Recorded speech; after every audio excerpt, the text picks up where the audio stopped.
Thank you for inviting me to talk today on such a critical topic for society. You will be deeply relieved that I do not have 1,000 slides to talk to, but I will have a few graphics just to add a bit of variety to the background. I thought I'd take this opportunity to cover a few things. Firstly, give you my personal reflections as CEO of Vodafone on how we responded to the pandemic as a company. Secondly, to share what European citizens consider to be the most important aspects in the recovery, and finally touch on the future of digital society. Starting on my reflections on the past 12 months, I would say there are four. The first might sound a little obvious now, but at the beginning of 2020, none of us, even for industry insiders like myself, realized just how vital connectivity and networks would be to keeping society functioning. High quality connectivity has become a lifeline for health services, education, home working, businesses, and the vulnerable. In fact, the whole of society. Countries are making strategic decisions to build the best high-speed connectivity infrastructure to ensure they can compete on the global stage. Those that don't risk falling behind.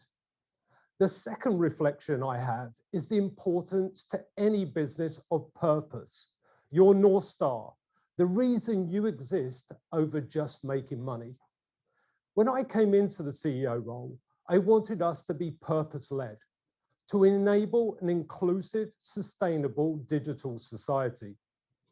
So when the pandemic hit, the focus of myself and that of my team was how could we actively support society during these unprecedented times?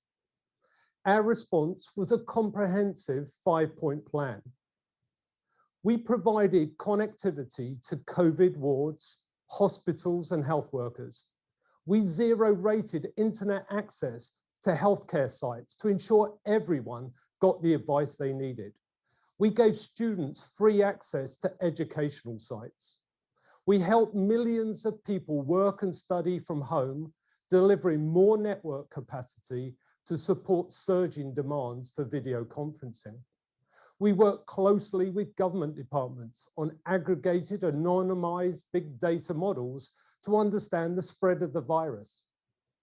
In fact, to date, we have given over 150 million euros in contributions to help our customers, health workers, students and businesses, reaching more than 100 million people.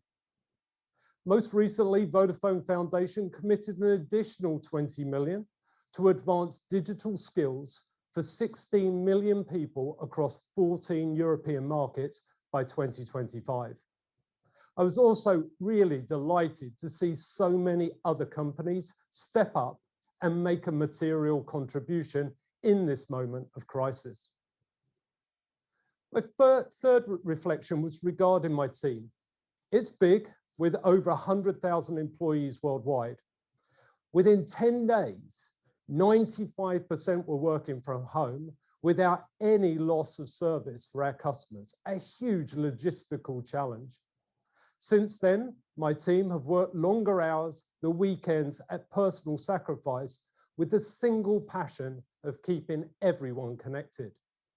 It showed to me we shared the same values, which we call the Vodafone spirit, acted as a glue that fosters a culture intrinsically connected to our purpose.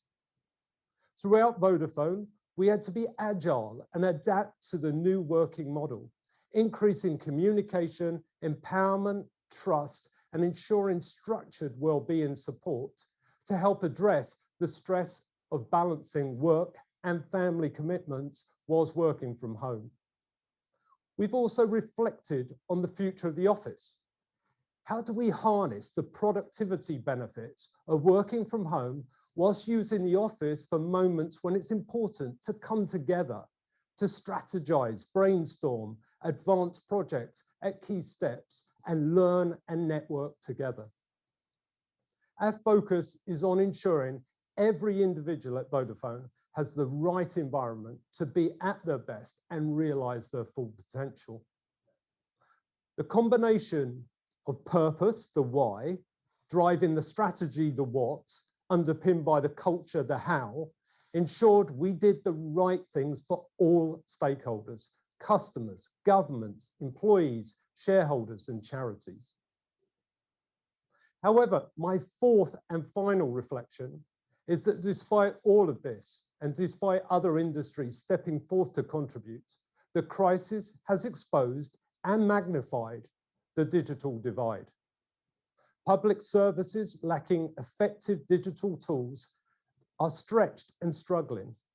Children whose parents cannot afford laptops or tablets have fallen behind their peers.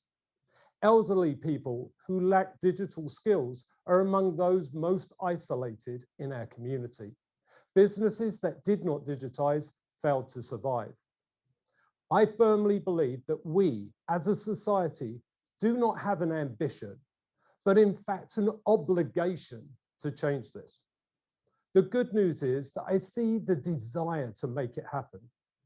Europe has come together to help repair the economic and social damage caused by COVID-19, with the European Commission, the European Parliament, and EU leaders agreeing on a recovery plan that will lead the way out of the crisis and lay the foundations for a digital, greener, more sustainable Europe. The Recovery and Resilience Funds, an additional 750 billion euros, offers a once-in-a-generation opportunity to shape our European economies and societies for the better and leave a digital dividend for current and future generations. European citizens agree. A new survey from Vodafone's independent think tank sampled over 15,000 citizens across 15 European markets, found that almost 70% think this is an effective way of helping their country recover from the crisis.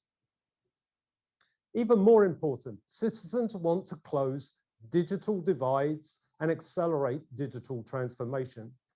3 out of 4 Europeans think there are 3 priority areas to be addressed: digital public services, digital skills, and broadband internet access. Let me give a perspective on each of those 3 areas. Take digital public services. Even before the crisis, Europe's healthcare was struggling. During this crisis, public services have been forced to digitize, and nowhere more so than healthcare. Digitization enables more efficient use of resources, better reach to patients, and improved quality of care. With such a transformation, the best healthcare can be available to everyone. As an example, Vodafone is working with the university clinics in Düsseldorf to establish a blueprint for the use of 5G in clinics and hospitals to deliver benefits across a range of use cases, such as precision medicine, mixed reality surgeries, remote consultation, and virtual medical education. Even a 5% increase in telemedicine across Europe could yield 48 billion of cost savings and prevent more than 165,000 deaths annually. However, delivering digital tools requires the appropriate digital skills. Doctors and nurses need training in how to use the digital tools they are provided with. Healthcare institutions need to integrate new processes and ways of working to realize the benefits of new technologies.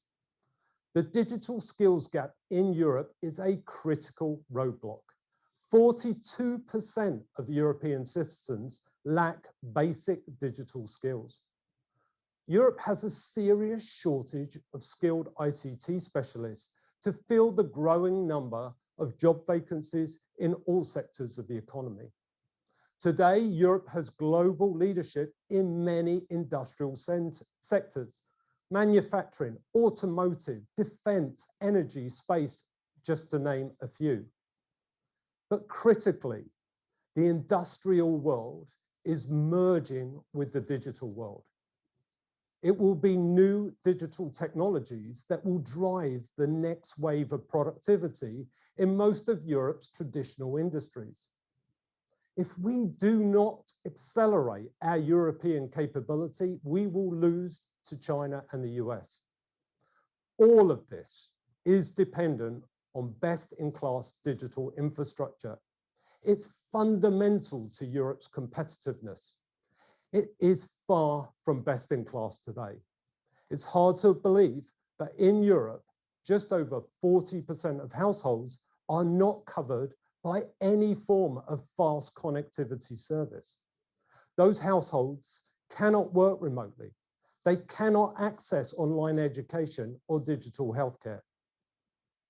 Overall, Europe has a growing connectivity investment gap of over 40 billion euros a year. Governments do not have the budgets to close this gap on their own.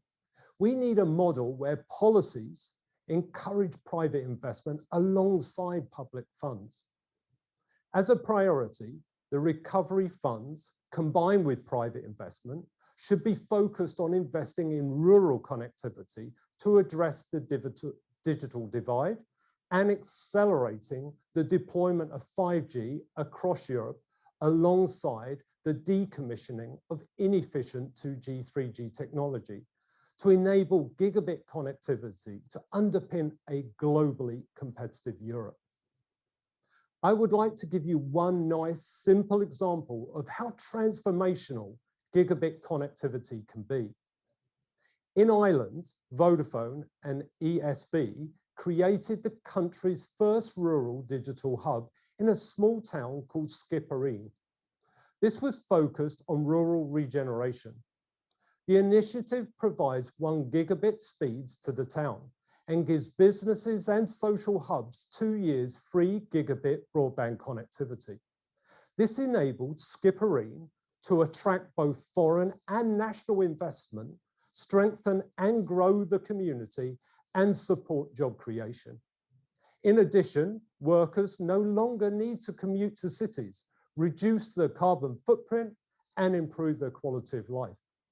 In this one town alone, gigabit connectivity has created over 200 jobs. According to a report commissioned in 2019, a digital hub in every county in Ireland could generate over 1,000 new businesses. We are now working with the Irish government to create 300 connected communities in rural areas. I firmly believe that gigabit connectivity is transformational to society. Looking to the future, what will our digital society look like in 10 years? Let's start with connectivity. 3G essentially gave us the ability to browse the internet on our mobile. 4G enabled a good video experience for consumers on their smartphones. But 5G is very different. The media talk a lot about augmented and virtual reality for consumers, which will come over the next 5 to 10 years. But the critical aspect of 5G is that it will power the next digital industrial revolution. 5G provides gigabit speeds with ultra low latency, coupled with cloud, AI, and IoT capabilities.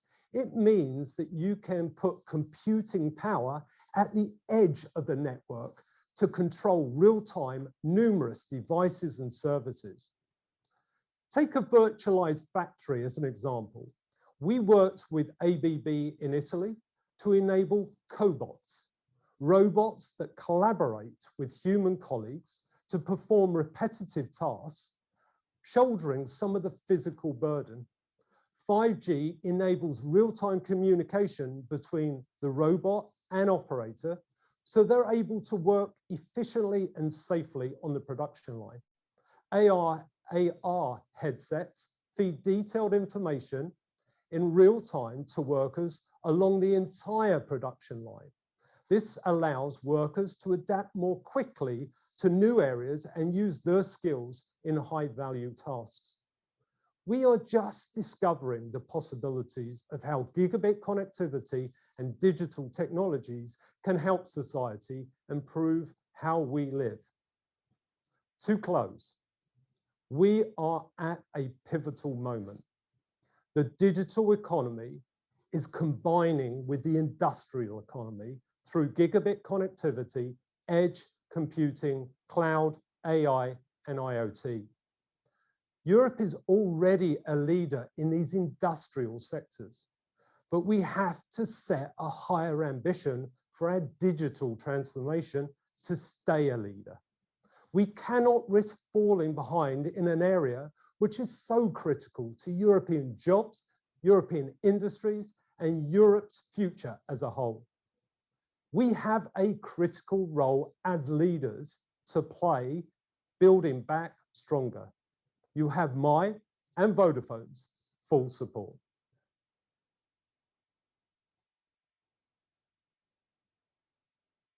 This final day of the LSE German Symposium. I am Professor Erkko Autio from Imperial College Business School in London, and it is a great honor for me to moderate this discussion with our keynote this morning, Nick Reed, who is the CEO of the Vodafone Group plc, a globally leading mobile network operator.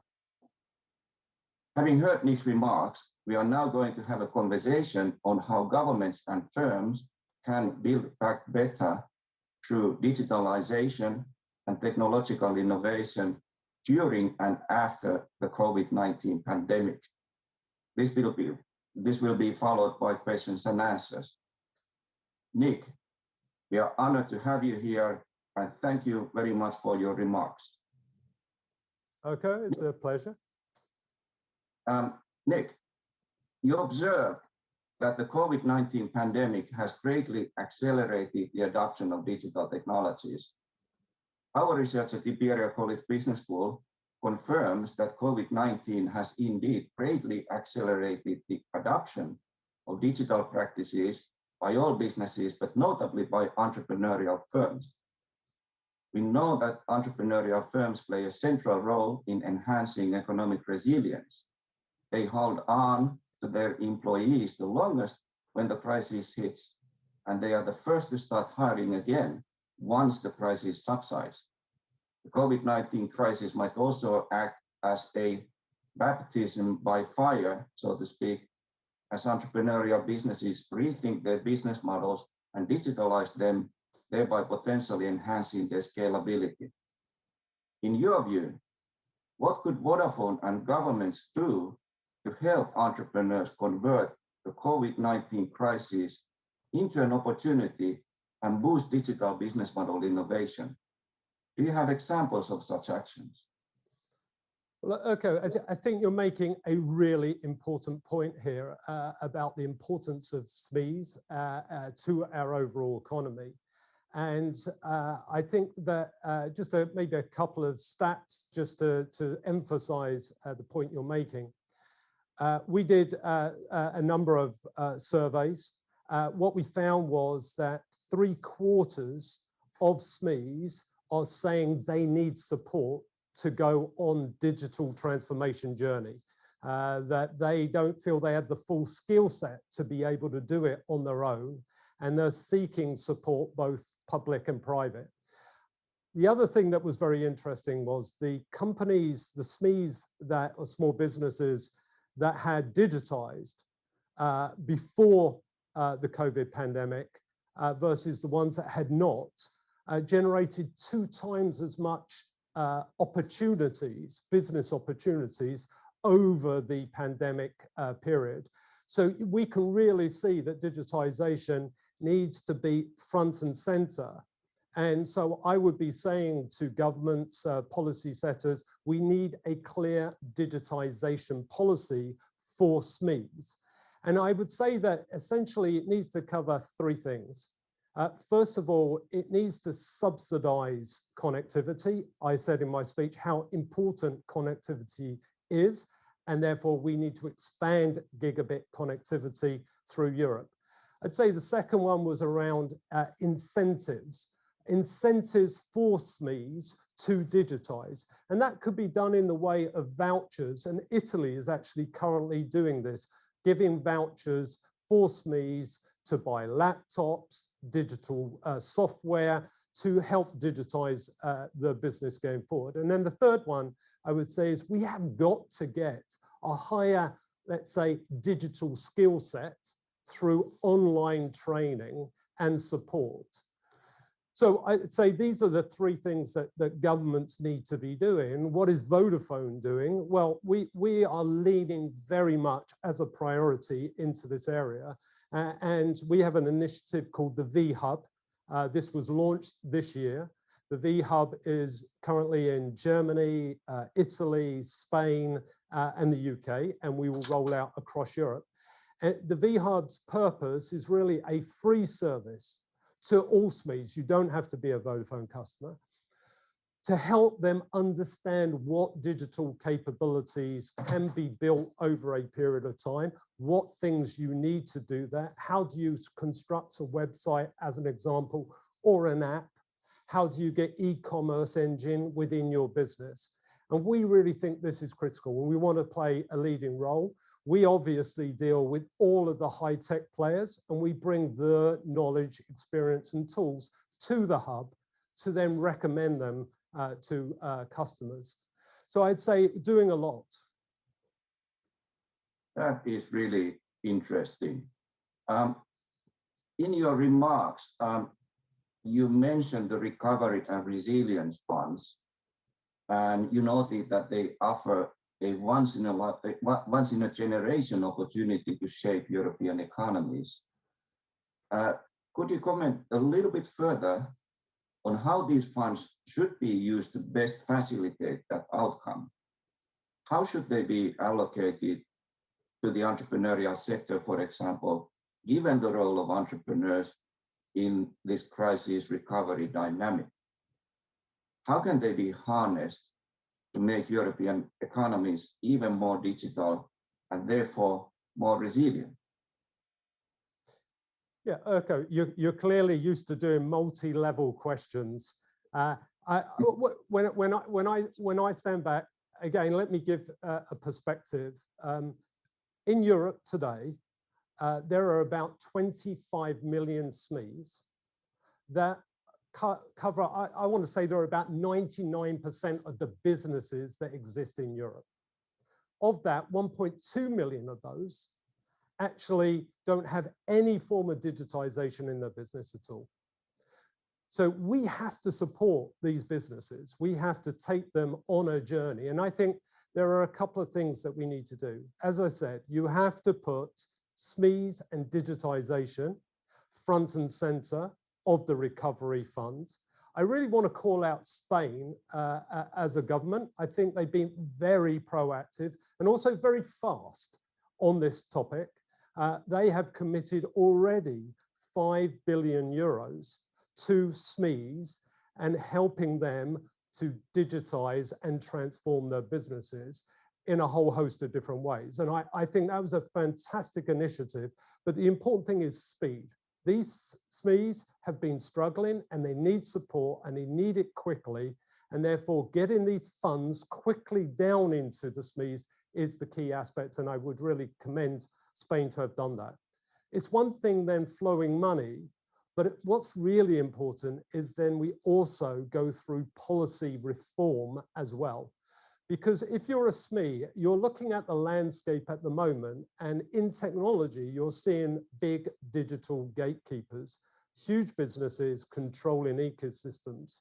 How are SMEs able to innovate and contribute within that ecosystem? And I think we must make sure that we have a level playing field through Europe, that it encourages small businesses to enter into technology areas, yeah, and innovate and invest. And therefore, European Commission is doing a number of things around digital gatekeepers to ensure there is a level playing field. And all I'd say is we just need to keep on doing more in this space going forward. So much of it is about delivery. So there's this logistical challenge of actually reaching those SMEs and getting them up to speed, which is very, very important. Now, in your remarks, you also spoke about healthcare and telemedicine, and you mentioned the huge potential of it.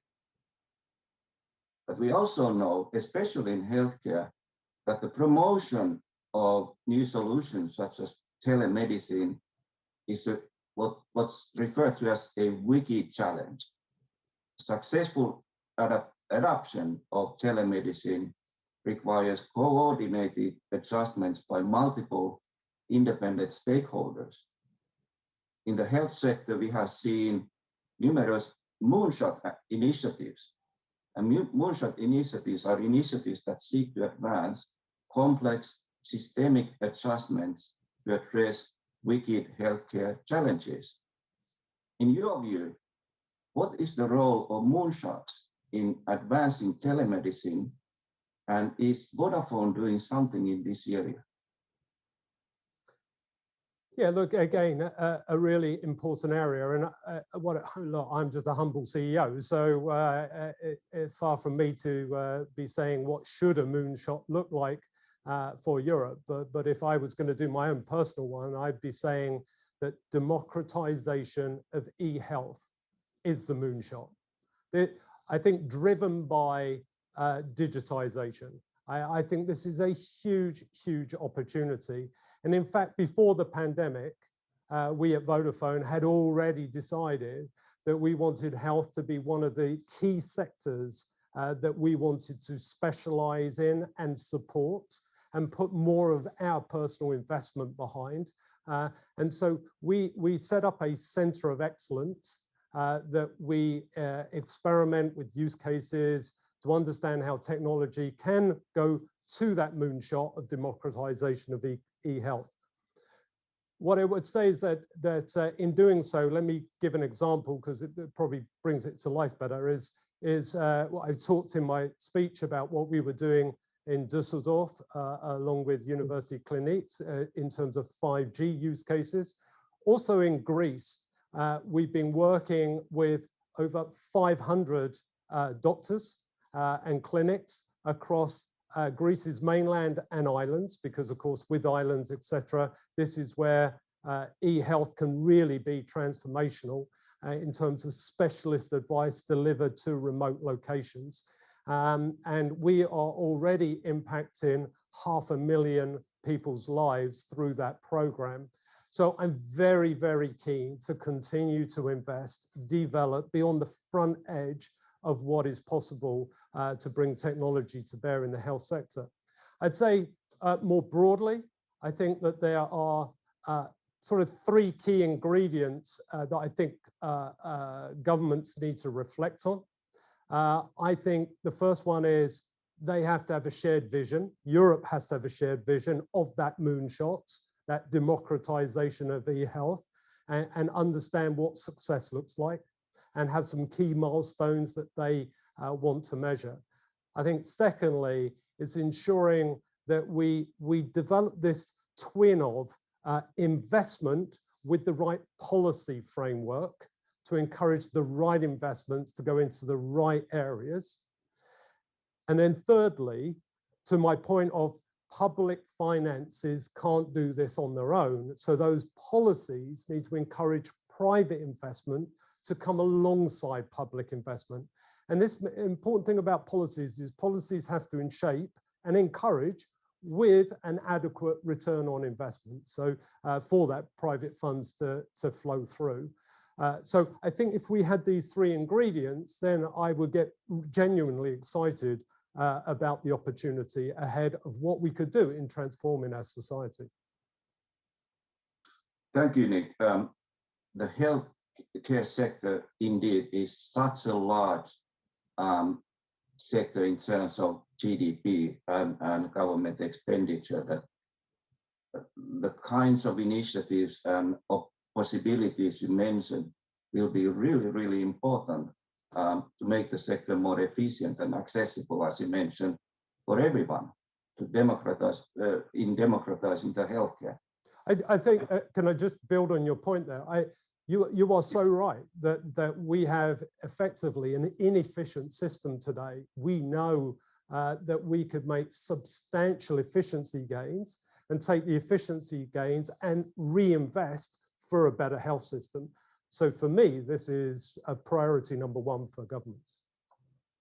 Yes, and the future may look very different with digital healthcare, that we don't have to assume that we have to go and physically meet a doctor to receive healthcare services. We can also do that digitally, and it's a different paradigm for healthcare almost altogether.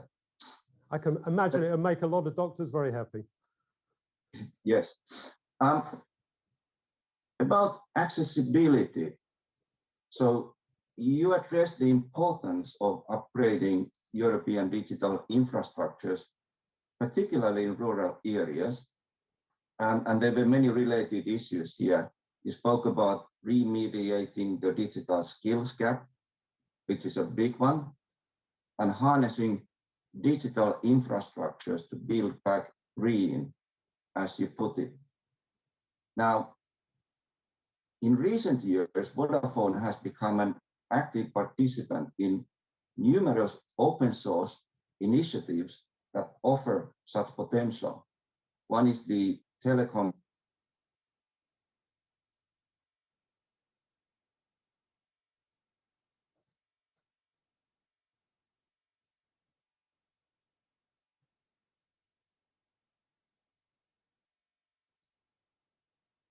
access networks. Now, in your view, and this is a complex question, so I apologize. What is the role of open interoperability initiatives and open source more widely in, say, strengthening connectivity in rural areas, boosting digital skills development, and indeed building back green? What are your thoughts on that? Because these initiatives, they are really shaping how the digital infrastructures are evolving today. So they are strategically quite important, I believe. Yeah, you're very much, they are strategically important. Maybe if I could just stand back a second and just, for the audience, just explain the concept of Open RAN. Today, if you're a telecoms operator, you can go to Nokia, or you could go to Ericsson, or you can go to Huawei. These are the three main network equipment providers globally, with over 75% market share, probably higher than that. So highly concentrated environment. And for each of those providers, who are strategic partners of ours, and we have a very close relationship, but they essentially have a closed vertical stack of hardware and software. So we can work with Ericsson, or we can work with Nokia, or we can work with Huawei, but the three do not talk to each other. What Open RAN does is it says, let's move to a model that is open standards, that de-aggregates hardware from software. So imagine that you create layers and ensure interoperability. So what it can do is develop a whole new ecosystem, especially for SMEs and other businesses, to enter into components of the overall network. So you could excel in components rather than having to offer the full stack. And we think this is a massive development for the industry and the capabilities that it will bring, because can you imagine the rate of innovation that you're going to have, and development and of efficiencies that you're going to have going forward. So we've been really pushing from Vodafone perspective. We firmly believe in this. We've been investing heavily behind it in terms of sponsoring the R&D and working with the firms in this space. We piloted through Africa and Europe. We have already made a commitment to start rolling out in the UK, 2,600 sites in the rural area. We're starting rural before bringing into cities because it's relatively new technology. And therefore, we have to see it in a slightly easier environment, if you like. Cities are more complex environments. What I was really pleased was just under a month ago, the European large players came together and all put their weight behind Open RAN to say we all are going to drive Open RAN going forward. So I think it's a key development. What it also can offer is the ability to decommission 2G, 3G faster in places because the economics will be there to do it. And of course, as I say, longer term, I think it has a big opportunity to drive more efficiency and more innovation within the sector itself. Thank you. Yes, it is indeed a massive opportunity because now we have operators pooling resources rather than everyone trying to build their own. And therefore the potential really is important. Say in rural areas, you mentioned that there's great potential for promoting entrepreneurs and new businesses in rural areas if we can get the rural networks up to speed so that you can have seamless connectivity with others and you can conduct your business from distance. And indeed, just to give you an example, Facebook recently reported investing in open source. Facebook recently reported the elimination of 400,000 metric tons of CO2 emissions in 2015 alone from its participation. In this case, it was the Open Computing Project, which promotes open hardware. And that is the equivalent of emissions of nearly 100,000 cars. So this is a really, really significant development. Now, before we move on to questions, and I haven't, by the way, I would encourage the audience, and I understand there are many students in the audience, to mark down your questions and then they will be fed to me in a chat feed, and then we can take up your questions. So I have one final question regarding green. You emphasize the importance of, as you put it, building back green and the commitment of Vodafone to become net zero by 2040. Could you elaborate your view regarding the ways Vodafone could support the green build back going beyond its own laudable commitments? What could Vodafone and other digital players and governments do to help societies become greener? You made me smile there with the point around laudable commitments. Because when I came into the CEO role, 2.5 years ago, we had very long-term commitments. I'm talking 2050 type commitments. And I sat down with the team and I said, look, we need to make an impact to our planet now. 2050, laudable, but what are the things that we are going to start to do to make a real commitment and a real impact for generations? And therefore, I want to bring forward tangible objectives that we are going to achieve in the near term. So the first thing we did was we said, like, all network equipment needs to be recycled. We are doing that now. The second thing we said we were going to do, and the target is this July, and we're firmly on track, it's been a big effort across our business, is to move our whole European network onto 100% renewable energy, electricity, by July. We'll do it globally, so Africa, etc., by 2025. It's going to take us a little bit longer to achieve that objective, but for Europe, this July. So I'm really pleased about the efforts our team have done in that space.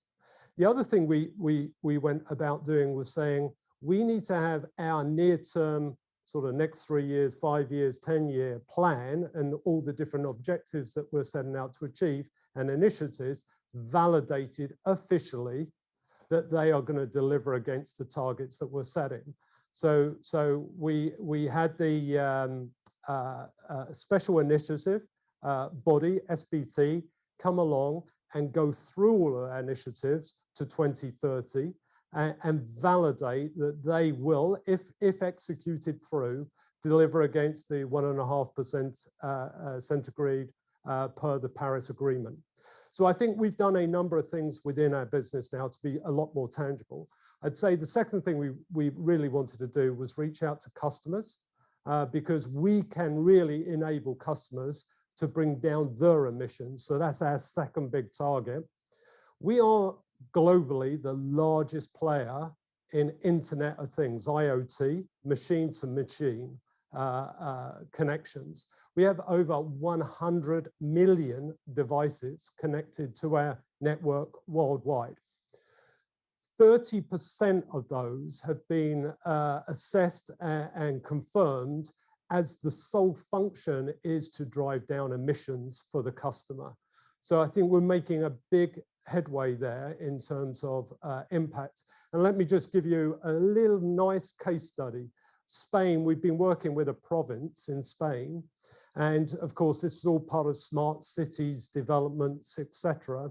And we have gone to 13,500 electricity poles, connected them via IoT to a central control center.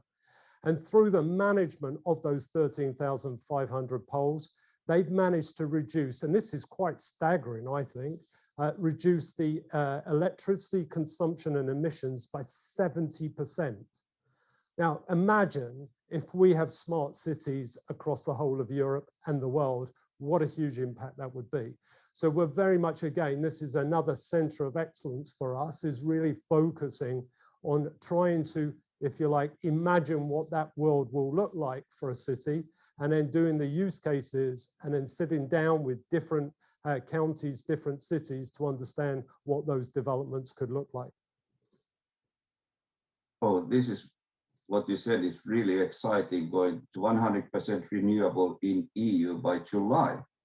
Wow, and reducing electricity consumption by 70%. I mean, this is really, really. No, and can I say, I think we are the first telecoms company to have the science-based targets initiative validate all of our plans through to 2030. And I would really recommend that all companies go through that exercise because it's very tangible, it's very specific, and allows you to optimize your plans for the biggest impact possible. Yeah, I would also like to pick up on the detail you mentioned that you are committed to recycling your network equipment. Obviously, these open source initiatives actually help you do that better because you can, the network equipment you no longer use can be reused by someone else because of open standards. So that's another very exciting development. We have a couple of questions here, and I would invite even more questions from the students, but let's have a question from Fabian Heine.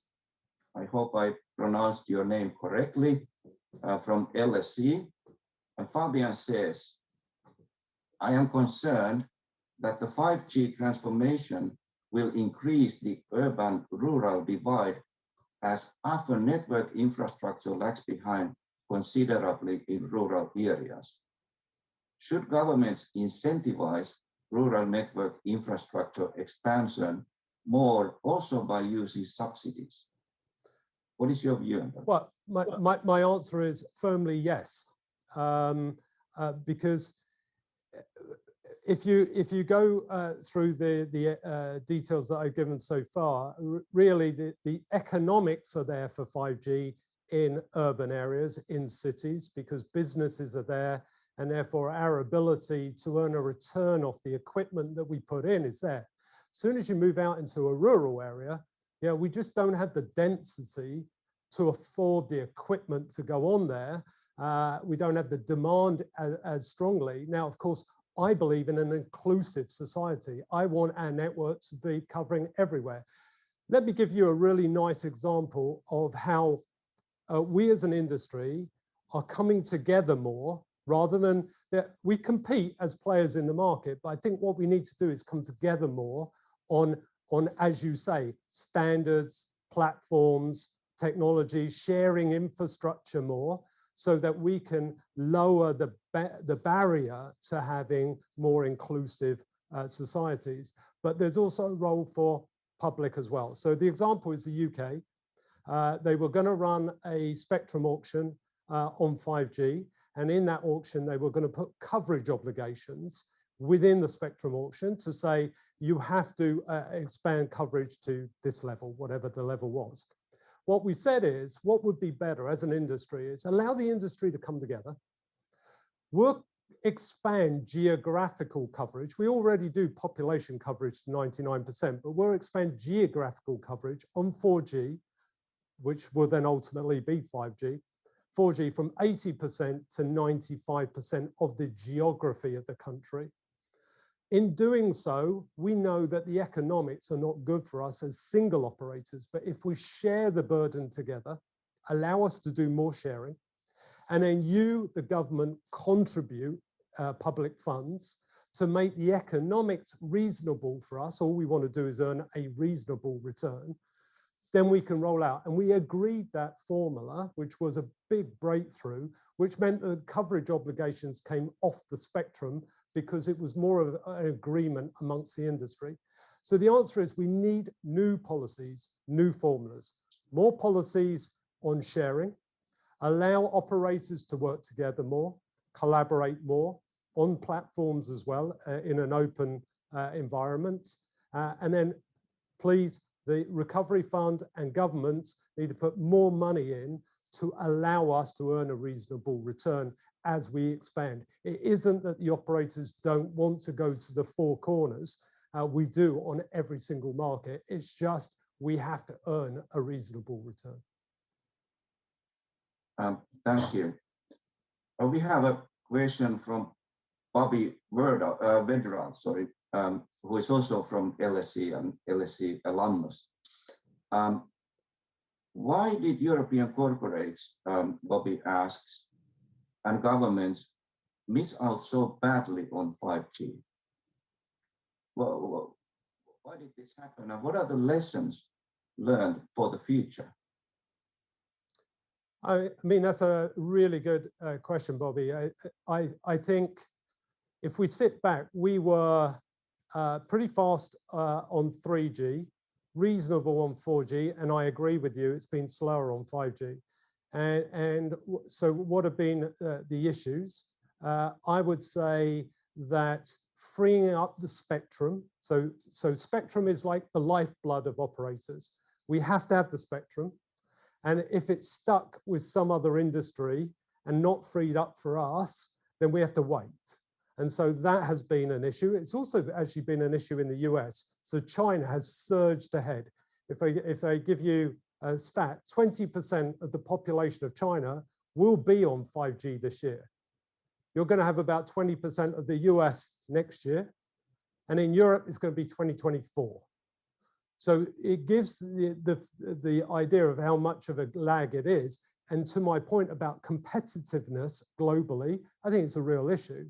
So we have to accelerate. So the first thing is we need to get the spectrum. Second thing is, if governments are going to extract an excessive tax on us to get the spectrum, then it's hard for us to roll out quickly because we only have finite amount of cash and resources, especially at these challenging times. You find in other countries like China, the operators are not paying anywhere near the same level for the spectrum, and what the governments are wanting is deployment of network as a priority. So unfortunately, European governments have charged too much for spectrum, have had it over too short a time period.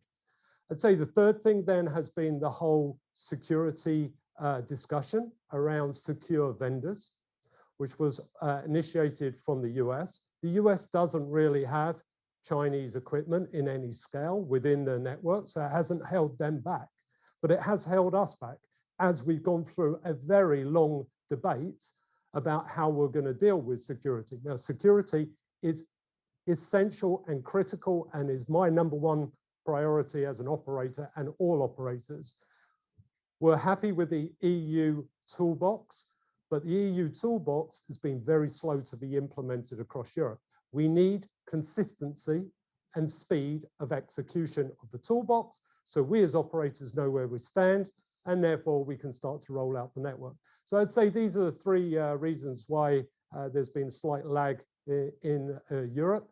Clearly, from our standpoint, at this moment, if the government and the Recovery Fund inject subsidy into rollout of 5G, you will get an instantaneous acceleration. And therefore, we really think that's advantageous for not just the sector, but providing that gigabit connectivity for all industries and making sure they remain competitive. So the recovery funds really seem quite important, and there may be a danger in there that European governments are shooting themselves in the foot if they really don't do something to accelerate the adoption of the 5G. So it's really... Well, it goes to my point of the sort of industrial sector merging with the digital sector. That will be transformational. And what I worry about is China has a lead at scale on 5G. The US, because they didn't have any issues with Chinese equipment, have also done that. So we have to be fast now. We have to be decisive to ensure that our industrial sector, which is leading globally, remains in the lead. China is indeed leading in 5G, and it's also leading in IIoT. Alibaba, for example, is investing heavily in IIoT to support the supply side participants of its Alibaba trading platform to improve their operational efficiency, to proactively adjust to demand changes, to optimize their operations, and indeed learn from one another on the supply side and on how to best leverage IIoT to achieve that. And this is something we are not seeing in Europe at the moment. So you mentioned that Vodafone is working with ABB. Is there a prospect of maybe trying to do something similar here? Well, we are working actually with about 10 different sectors, whether it's ports, whether it's logistics, whether it's industrial factories, whether it's medical, all of these sectors. We have collaboration with different companies to really take a view on how 5G can be brought to bear, how IoT, AI, and what we call sort of multi-edge mobile private networks. So these are, so imagine a port as an example. We basically put a private network into the port with 5G to give those gigabit low latency speeds to allow all machines to talk to each other. So you can imagine how many logistical movements you're making in a port. Can imagine if that was a lot more automated going forward. And I think these are the types of things we can do to bring efficiency, speed, performance to every single business sector that exists. Okay, thank you. We have 7 minutes left, and we have 3 questions from students. So I will combine the 2, and then we have a 3rd question going back to China again. But Jürgen Schiffer from Technical University Munich asks, how do we ensure, and this is about how 5G will be transforming our lives, how do we ensure that the upcoming intensive digitalization of our lives is not overwhelming large parts of our society? So that's one question. And then a slightly related question is from Thomas Barton from LSE. How can Vodafone partner with governments to build more successful Europe for the benefit of EU citizens? So how can we ensure that digitalization doesn't overwhelm us and transform our lives too much? And is there something Vodafone could do with governments to mitigate maybe some of that effect? Yeah, look, I think this is a really important subject, one that we engage in a lot. I think that clearly you want to bring advances to society, improvements to society, But at the same time, you know, there are concerns, especially with younger children, etc., but also productivity tools, etc. There ends up being a degree of intensity that increases all the time. You know, what we do within Vodafone is work intensively around wellness programs, well-being programs. How are people feeling? Especially in lockdown and working from home, the stress levels have gone up, and also digitization and tools add intensity because we get more and more productive every single day. And I think it's about ensuring that that is top of mind, the health and well-being of our employees, of consumers, of businesses is top of mind all the time. And you're working with them to make sure that there is a constant balance. Vodafone can't do it on its own. Facebook can't do it on its own. Apple can't do it on its own. But what's important is that we are working with governments on the topic and making sure that we are playing our part to contribute with the types of tools or services that help people manage the situation. So let me give you, as an example, we were in lockdown for about 3 months as a company, the first wave. And in that 3 months, one of the things we really noticed was there was a real intensity. If you're on a video call, 1 hour, and it finishes, and then you move on to another video call for 1 hour, and then another one for 1 hour, yeah? And then finally you might get a lunch break, you know, 3 hours later. To sit there through that, with that level of concentration is really, really difficult. So what we said is, well, look, we should be making 1 hour meetings 50 minutes, and we should make a half an hour meeting 20 minutes, more to disengage from the video. You know, it's not, you know, to stretch your legs, get a coffee. These are really important because it keeps you mentally agile, keeps you fresh, keeps you motivated, and I think ultimately increases your productivity and your impact and your creativity as a person. So what I'm saying is these are the type of things we've all got. There are lots of small things, but really important things. Okay, thank you. We have 3 minutes left. We have one final question from Elizabeth Ramsey, who goes back to China and notes that China is currently ahead of us in the deployment of private networks to enable 5G use cases. And so we spoke about what EU could do better, but are there maybe lessons that we could learn from China? What would be the good examples and practices that we should seek to copy? What is China doing correctly? I think what China is doing correctly, and to a large extent the US as well, is first of all, it has not fragmented so many operators. In China, there are 3 operators. In America, there are 3 operators. In Europe, there are nearly 39 groups of operators. So what they've said is, I'd rather have scaled big operators because then they can make the appropriate investment, be efficient on the deployment of networks. I'd say secondly, they've given big aggregations of spectrum at more preferential terms. So in America, the spectrum is for life. In Europe, it's 15 to 20 years. So for us, it's like a constant taxation on our industry, which has not been the case in the US and it is not the case in China.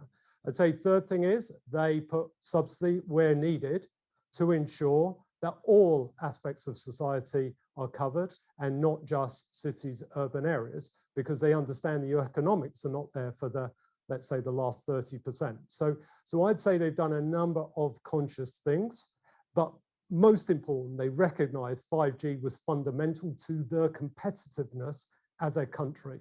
The US also woke up to this. Europe needs to wake up to 5G is essential for our competitiveness, not just of telcos, of a whole society and all industries. And that is what is important. And we're just trying to say we are ready if the right policy is in place to deliver on that ambition. Nick Reed, this has been an exciting discussion. There's great opportunity, especially in 5G. At the same time, Europe is facing many, many challenges because of COVID-19, rural coverage, healthcare, digital skills gap, and ensuring that there's digital equality across homes in terms of their accessibility to digital skills and digital equipment. Thank you very much for your time and for sharing your views with us. And thank you to the audience. Thank you. Thank you very much. It's been a pleasure to be here. And to the audience, you are the future leaders. We need you to make a big impact, build back stronger Europe, put it at the heart. And if you want a fantastic company to work for, Vodafone's the one. Thank you.